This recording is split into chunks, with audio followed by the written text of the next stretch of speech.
Hola, soy Andrés Mesmer, el decano académico aquí en el Seminario Teología de Sevilla, y hoy tenemos el placer y el privilegio de escuchar a una conferencia de Israel Guerrero. Israel está doctorando en la Universidad de Edimburgo y está escribiendo su tesis doctoral sobre Herman Bavinck.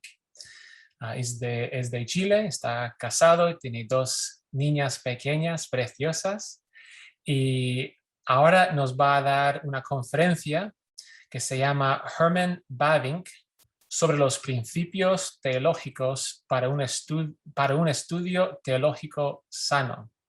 Israel, adelante. Muchas gracias, Andrés, por la cordial invitación a exponer sobre Herman Bavinck. Nuevamente agradezco la invitación de la mañana y aprender sobre la catolicidad de la Iglesia, tanto en Bavinck como en Reina. Sin duda hay mucho que investigar para estudiar, por supuesto, y aplicar y desarrollar en nuestros seminarios teológicos hispanohablantes. Considerando eso y entendiendo que este es un año bastante particular con respecto a la investigación teológica relacionada con Herman Bavinck, ya que este año se cumplen 100 años de la muerte de este teólogo reformado holandés. Así que amerita la ocasión para pensar un poco y reflexionar en torno a su legado. Entonces, el día de hoy quisiera exponer con ustedes sobre los principios teológicos para un estudio teológico sano. Y quisiera comenzar citando a dos citas de Herman Bavinck. Él dice así: no solamente confesamos un principium externum, o un fundamento externo, es decir, la Sagrada Escritura, sino también un principium internum, o un fundamento interno, es decir, el Espíritu Santo, quien al morar en la Iglesia la lleva a entender las cosas del reino. La otra cita es: no hay teólogo sino aquel que es enseñado por el Espíritu Santo. No hay teología sino aquella que es instruida por el Espíritu Santo. Entonces, considerando estas dos citas, quisiera hablar sobre Herman Bavinck. Y lo más probable es que alguno de los que está viendo este video no tenga idea de quién fue Herman Bavinck. Pero antes de eso, tenemos que tener en claro que la Iglesia ha sido edificada por el Dios Trino a lo largo de los siglos. El Padre, desde antes de la fundación del mundo, le entregó al Hijo un pueblo constituido por personas de toda tribu, lengua y nación. El Hijo vivió y murió por su novia, la Iglesia, y el Espíritu Santo es quien nos une a Cristo y aplica todos los beneficios de Cristo y nos santifica todos los días para vivir para la gloria del Dios Trino. La reflexión teológica que acabo de dar, y mejor dicho, la teología, es uno de los medios que Dios ha ocupado durante siglos para edificar a su iglesia. Pero, ¿qué es teología? Entonces, a continuación presentaré una breve exposición sobre la importancia del correcto estudio teológico desde el pensamiento de Herman Bavinck, 1854-1921. Primero daré un pequeño esbozo de su vida y luego expondré un texto relacionado al tema, el estudio teológico, y luego terminaremos concluyendo con algunas reflexiones para nuestros contextos hispanohablantes. Herman Bavinck, como mencioné anteriormente, hace exactamente 100 años atrás, murió en julio de 1921, perdón. Por lo tanto, y esta pregunta la hice en la mañana, pero ¿qué tiene que ver entonces Herman Bavinck, en realidad Ámsterdam o Kampen, con Sevilla, España, o Santiago de Chile, o Bogotá, donde sea?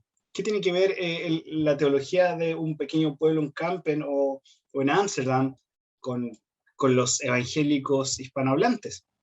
La verdad es que Herman Bavinck puede ser de una tremenda importancia para el desarrollo de la teología académica y piadosa en los contextos protestantes hispanos.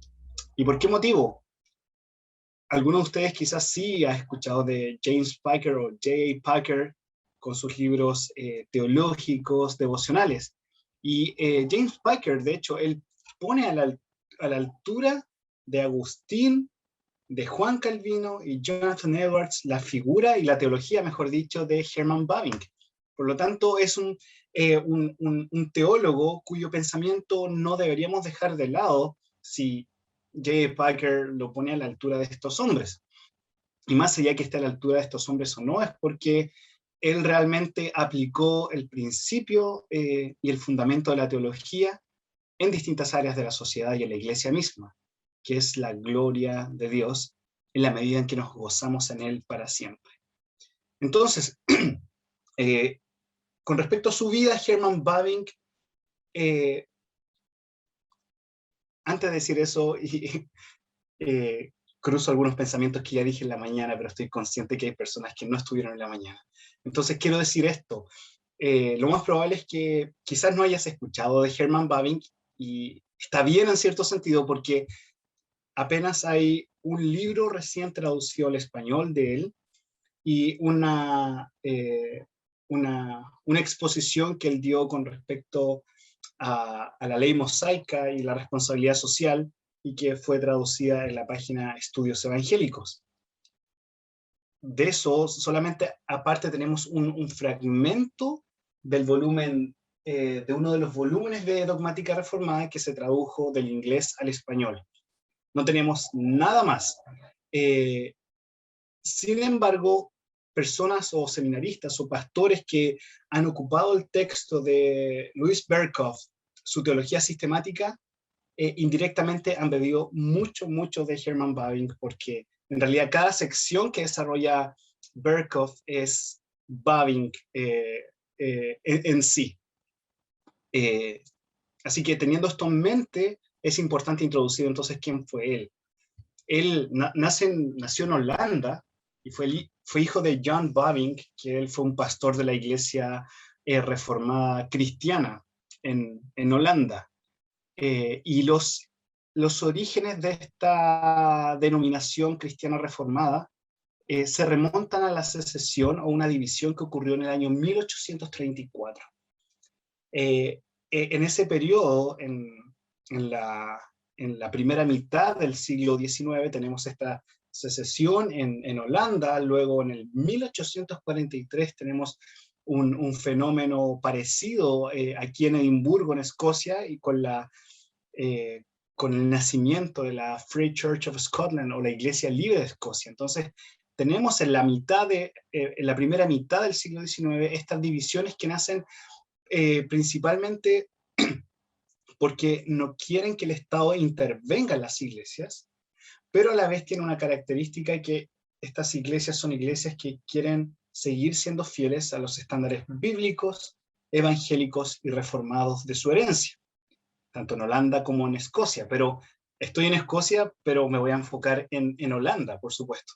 Entonces, tenemos el espíritu de la Revolución Francesa, tenemos el espíritu de la Ilustración, donde la razón se pone como el fundamento de todas las cosas, incluyendo la teología, y donde se quiere sacar, está este clásico dicho, sin Dios ni ley. Entonces todo esto empieza a penetrar a las iglesias, trayendo una oposición a las doctrinas clásicas, católicas y ortodoxas del cristianismo, como la doctrina de la Trinidad, un rechazo a la doctrina de la Trinidad, a las dos naturalezas de Cristo. Y no solamente la ortodoxia cristiana fue atacada, sino también la ortodoxia reformada fue desplazada, reflejándose en el olvido de la doctrina y piedad enseñada, como por ejemplo los cánones de Dort y el catecismo de Heidelberg.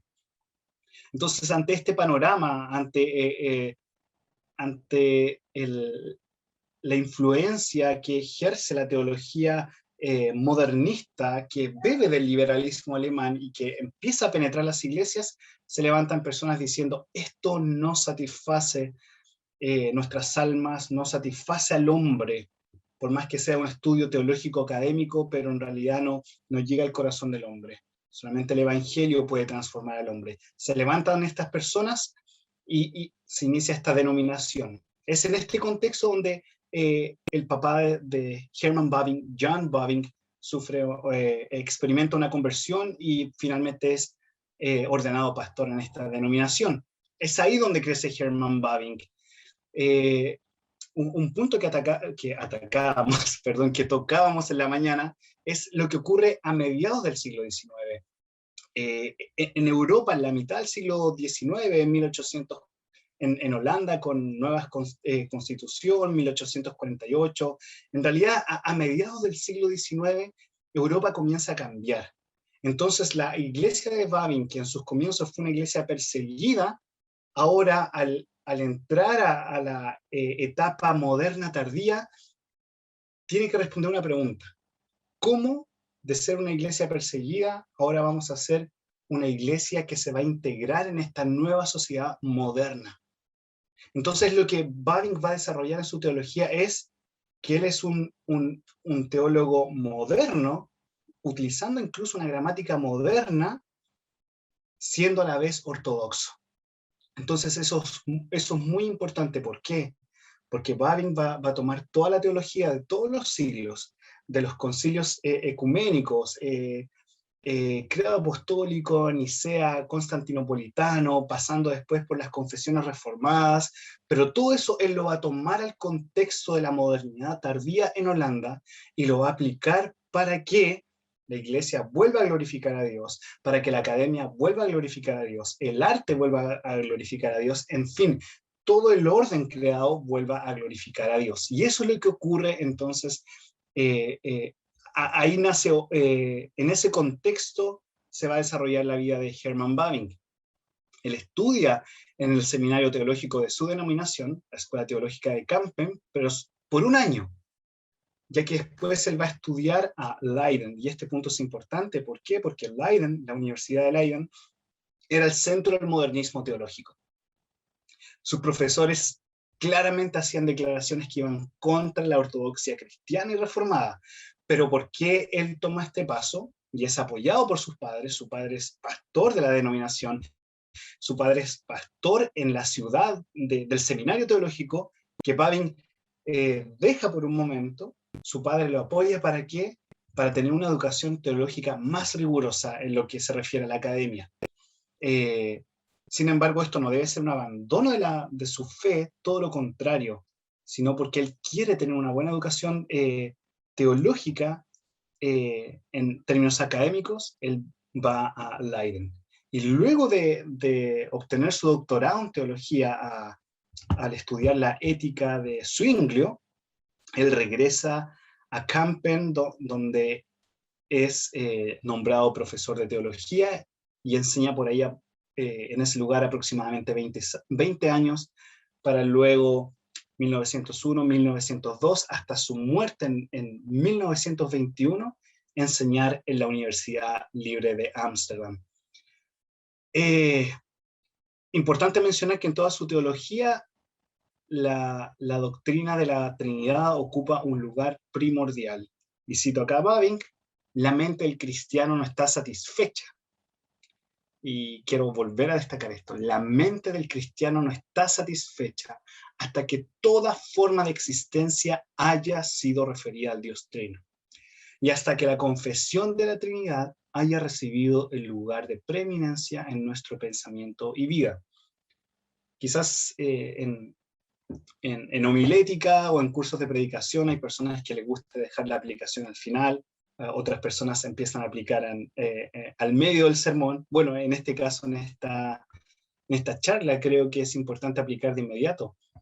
Necesitamos urgentemente tener una correcta doctrina trinitaria, bíblica, y que sea ortodoxa también.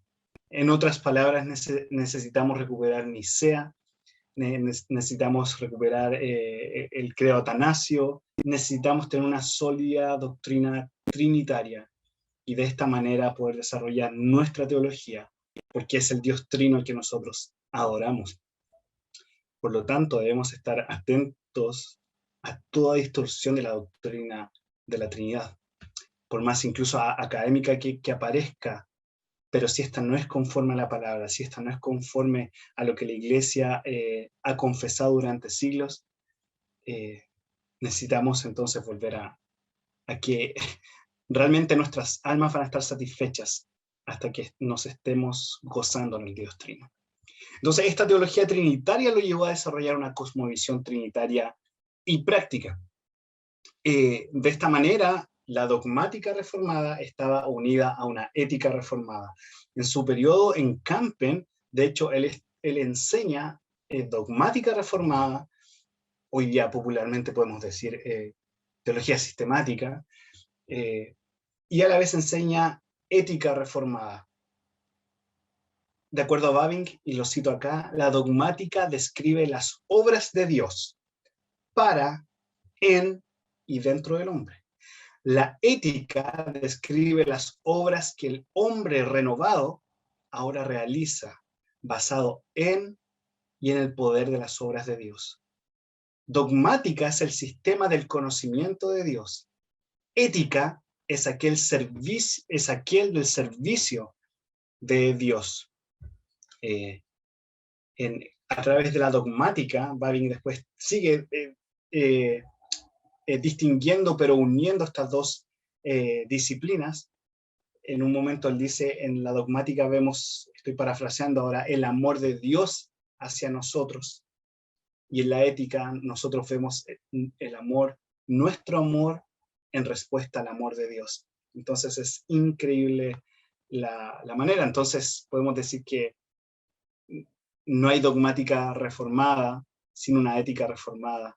Entonces podemos tener una linda confesión ortodoxa, pero esta debe impactar nuestras vidas, ya que podemos ser muy ortodoxos en nuestra confesión, pero quizás estamos siendo, entre comillas, un poco herejes en nuestra ética, en nuestra manera, en cómo respondemos a Dios, en cómo respondemos con nuestro prójimo, en cómo respondemos con todo el orden creado. Por lo tanto, dogmática reformada y ética reformada van de la mano. Entonces, con respecto ahora, entonces, quiero ahora hablar del tema del estudio teológico. Bavinck presenta dos oraciones académicas o dos charlas académicas dirigidas a los estudiantes y profesores de teología.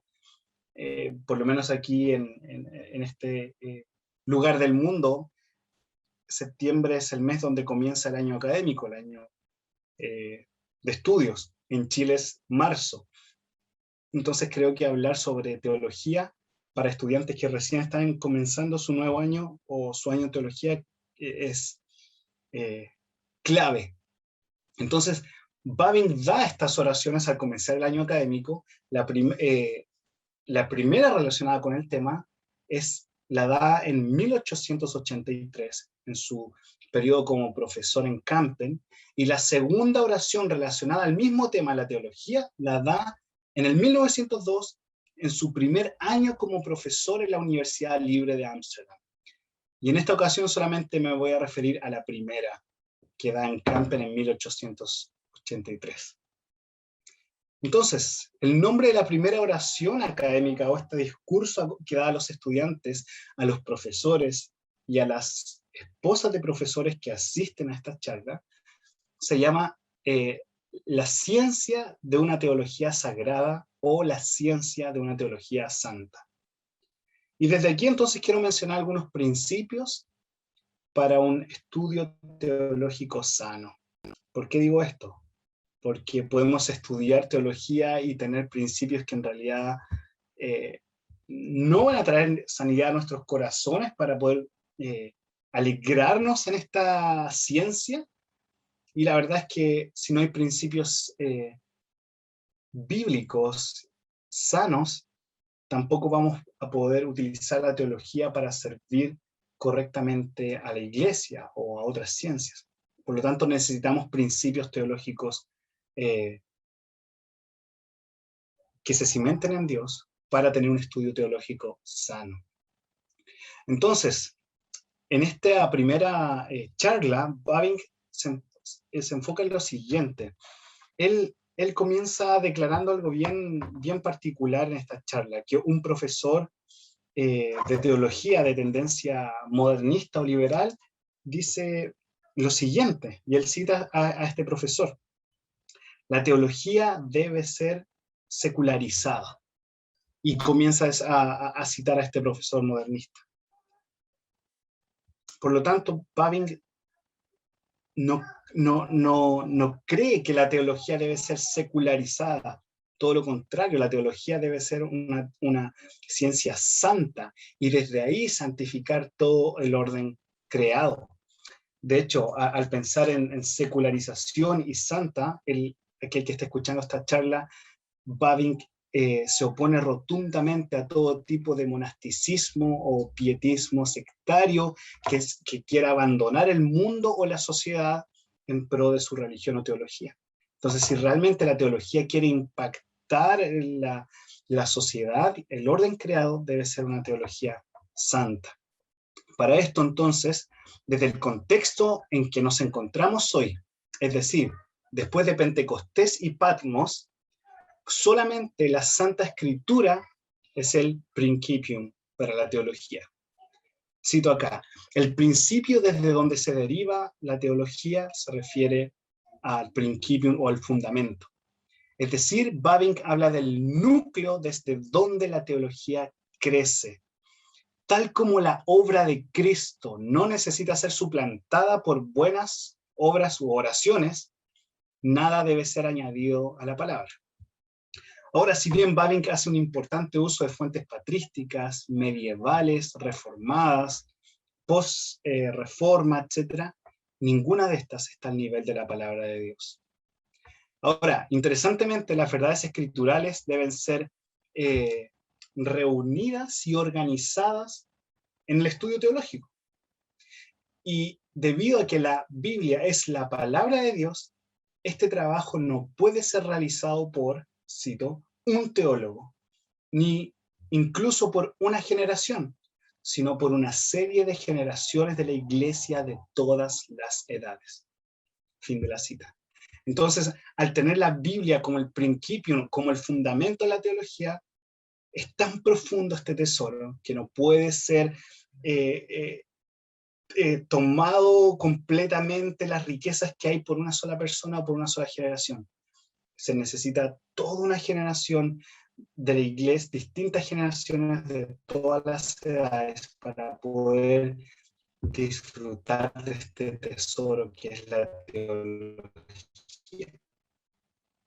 Dicho esto, entonces, no era reinventando la rueda, todo lo contrario, necesitamos entonces la Biblia como el fundamento y por lo mismo, como la Biblia nos habla de la iglesia, como comentamos en la mañana, este organismo que va creciendo y desarrollando, dentro de este organismo están los teólogos de todas las edades, por lo tanto también los necesitamos a ellos. Ahora, ¿por qué Bavinck comienza su profesorado, su primer año de teología indicando este principio? Porque él dice que es el racionalismo dentro del protestantismo un aspecto que ataca la naturaleza de la teología. Él estuvo cara a cara con el modernismo y el liberalismo teológico holandés que bebió del liberalismo teológico alemán. Y él en sus cartas comienza que realmente su alma no fue satisfecha. Si bien adquirió metodologías para desarrollar teología, pero finalmente su corazón, su alma, no fue satisfecha. Y él dice, cito acá, el racionalismo solamente puede llevar a la teología a la bancarrota. Fin de la cita. Así, cuando el racionalismo penetra en los estudios sagrados, cito, la teología ha perdido su principio y con ella su carácter. Ahora, sin embargo, Bavinck también reconoce que hay otro espíritu que también está dominando el campo teológico. Y después de este apellido, la teología es distinta en Europa. Y me refiero, bueno, y él se refiere a la escuela de Schleiermacher, con este anunciado de que es comillas, el sentimiento, la fuente del conocimiento religioso. Por lo tanto, este sentimiento este feeling of absolute dependence, este sentimiento de dependencia absoluta en el otro, pero finalmente ese otro o Dios, como se le llama, no es el Dios personal de la Biblia. Entonces, ¿qué pasa cuando el sentimiento es el fundamento teológico? Bavinck dice lo siguiente, en términos prácticos, esto lleva a que, cito, la verdad descansa en nuestra autoconciencia, y no como debería ser, que nuestra autoconciencia descanse en la verdad. Entonces, ese es el punto. ¿Cuál va a ser el fundamento del estudio teológico? ¿La palabra o un sistema más racionalista? ¿O la escuela de Schleiermacher? Quizás ahora se estudia a este teólogo, pero podemos tener otras corrientes evangélicas que enfatizan una o la otra. Aún con todo esto, y reconociendo incluso que este principio de Schleiermacher corrompe el principio de la teología y con ella la teología en sí misma, y lo que voy a decir es importante, Bavinck reconoce elementos de verdad en Schleiermacher, en especial el aspecto subjetivo de la teología. Y esto nos apunta nuevamente a la charla de la mañana, al espíritu católico de Bavinck. Donde esté la verdad, Bavinck extiende su brazo para tomarla porque finalmente es una verdad de Dios, que es una verdad escritural, es una verdad del Espíritu Santo, aún dada en gracia común o como sea. Pero la catolicidad de la iglesia de Bavinck lleva a abrazar y tomar la verdad donde quiera que esté. Aún así, diciendo que el fundamento de Schleiermacher corrompe el principio de la teología y la teología en sí misma, Bavinck reconoce elementos de verdad en Schleiermacher, y de hecho adopta parte de su gramática de Schleiermacher para construir su teología reformada. Muy interesante entonces este punto en nuestros estudios reformados o evangélicos. Con esto entonces pasamos a otro principio o fundamento de la teología, el principium internum. Acá quiero citar lo que dije en un comienzo. No solamente confesamos un principium o principium, no sé qué, cómo están pronunciando en latín ahí en el Seminario Teológico de Sevilla, este principium externum, este fundamento externo que es la Sagrada Escritura, sino también este principium, no lo sé cómo lo dicen, internum, es decir, el fundamento interno, el Espíritu Santo, quien al morar en la iglesia la lleva a entender todas las cosas del reino. Entonces Bavinck dice, es el Espíritu Santo el maestro de la iglesia. No hay teólogo sino aquel que es enseñado por él, el Espíritu Santo.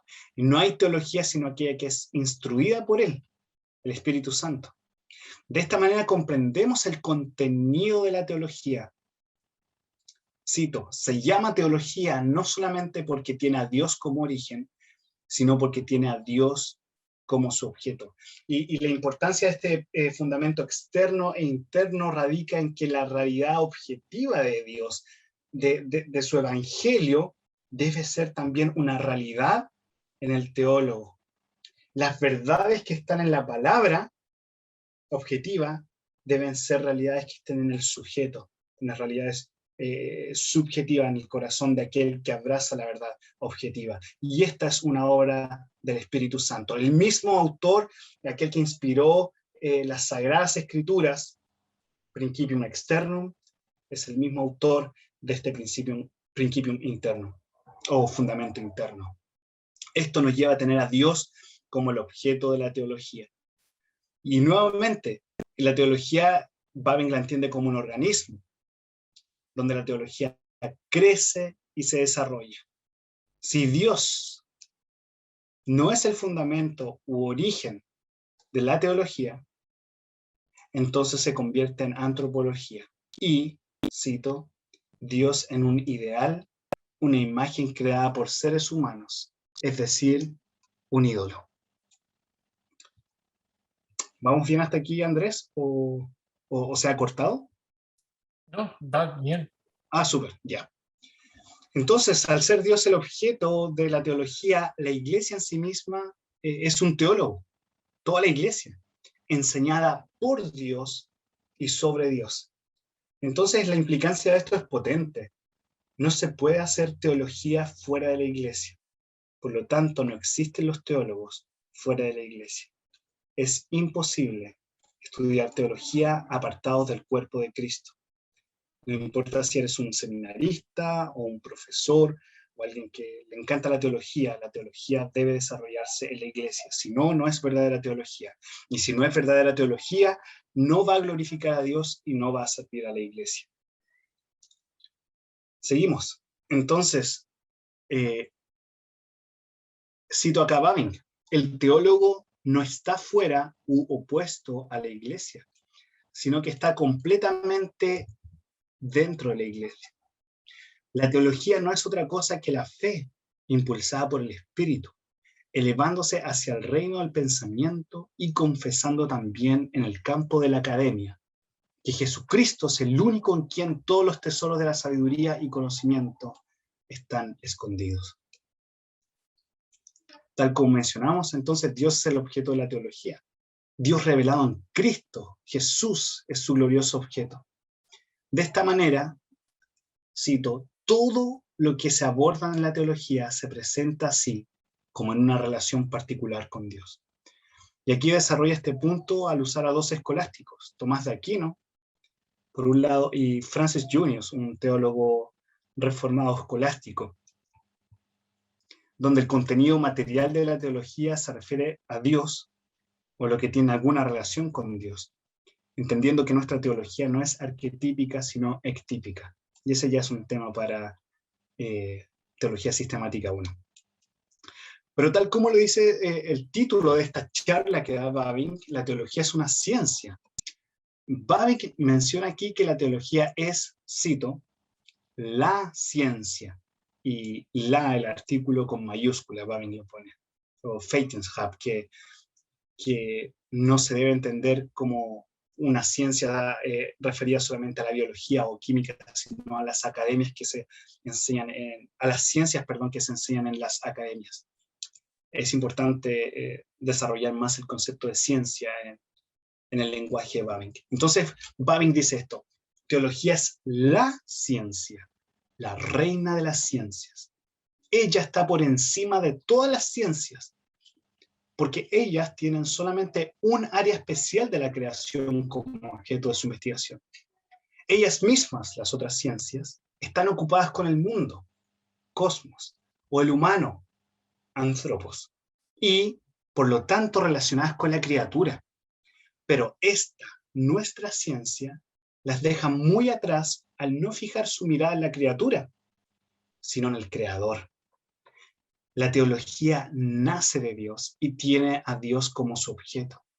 Es Dios mismo, damas y caballeros, quien a través de su palabra y espíritu dona la teología a su iglesia. Gemeinte, comunidad. Ahora, un aspecto práctico de esto. La iglesia no puede llevar una vida sana aparte de la teología. Dice Bavinck, porque ser cristiano en el corazón y pagano en el intelecto es imposible a lo largo plazo. La teología entonces demanda a toda la persona. Entonces, ¿qué es un teólogo? Aquí es donde Bavinck cita a otro escolástico reformado y animo a la lectura de él, Hermann Fitzius.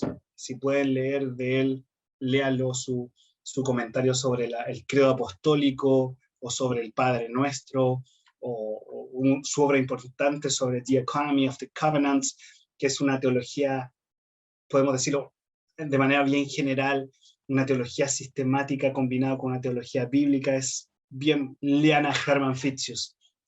Y acá Bavinck lo cita él, por lo tanto cito directamente a Fitzius. Dice él, por teólogo me refiero a alguien que, imbuido con un conocimiento sólido de las cosas divinas, derivadas de la enseñanza de Dios mismo, declara y exalta, no solamente en palabras, sino a través de todo el curso de su vida, las maravillosas excelencias de Dios, y por lo tanto vive completamente para su gloria. Al considerar y abrazar estos principios teológicos, podemos hablar de la teología como, y este es otro punto a desarrollar, Bavinck menciona dos puntos en cómo hablamos de teología, como esencialmente conservadora y progresiva. Quizás esa frase puede sonar para algunos rara, pero para Bavinck es así. La teología es conservadora y es progresiva. Cito, al honrar el pasado, construye sobre el fundamento que ha sido puesta hasta que está completa y ha alcanzado su meta final. Por lo tanto, la teología no se detiene en Calcedonia ni en Dort. Fin de la cita, y sigue desarrollando este tema. Entonces la teología va creciendo y desarrollándose hasta llevar todas las cosas al fin último, que es Dios. Por lo tanto, esta progresión de la teología jamás significa para Bavinck, tal como lo vio en sus profesores en Leiden, un rechazo de Calcedonia o un rechazo de Dort. Todo lo contrario, porque se abraza Calcedonia, porque se abraza Dort, esta va desarrollándose a partir de estas confesiones o credos basados en la palabra hasta alcanzar el fin último, hasta el día final, hasta que venga Jesucristo. Por lo tanto, una importante tarea de los teólogos o de los seminarios teológicos, en este caso cristianos, evangélicos y reformados en lo que se refiere ahora a Bavinck, la tarea no es un copiar, pegar, un copy-paste. Ahora estamos con Bavinck, no es un copy-paste, un copiar, pegar de Bavinck. Hay que desarrollar esta teología, abrazando Calcedonia, abrazando en este caso Dort, o abrazando la teología de Bavinck, pero no nos podemos quedar solamente con eso. Hay que desarrollarla. Dice así entonces Bavinck, y sí, voy terminando acá. La teología que trabaja desde la vida y para la vida, por la perfección de los santos, para la edificación del cuerpo de Cristo, es verdaderamente un servicio de Dios, una alabanza y adoración de su santo nombre. Y termina con Juan 17:3, y esta es la vida eterna, que te conozcan a ti, el único Dios verdadero, y a Jesucristo a quien has enviado. Entonces, como conclusión, la teología cristiana, y en este caso la teología cristiana católica reformada, debe recuperar los principios de la teología. La palabra y el espíritu son fundamentales a la hora de estudiar, desarrollar, aplicar y enseñar la teología. Por lo tanto, ¿qué lugar ocupa la palabra en nuestros estudios, en nuestra vida? ¿Qué lugar ocupa el Espíritu Santo en nuestra teología y en nuestra vida? Por otro lado, debemos considerar dos cosas. Uno, los peligros del racionalismo y emocionalismo en la teología y vida cristiana. Sin embargo, la teología reformada o la teología cristiana no debe ser un ejercicio árido. La teología nos debe llevar a nuestras rodillas, con una mente iluminada y un corazón encendido para el Señor. Dicho esto, entonces, no hay que desechar la razón o los afectos, sino que tanto la razón como los afectos deben ser santificados por la palabra y el Espíritu. Y finalmente, la importancia de hacer teología en comunidad. Como dije anteriormente, es imposible pretender siquiera estudiar teología, y menos aún enseñar, sin estar siendo edificados en la iglesia local, en la comunidad, en el cuerpo de Cristo, y a la vez con otras iglesias, y en este caso en el seminario. Así que el Señor bendiga nuestros estudios teológicos, bendiga nuestro corazón, para que estos estén fundamentados en Dios y apunten a Dios para la gloria de Dios y la edificación de su iglesia. Muchas gracias por este espacio, Andrés.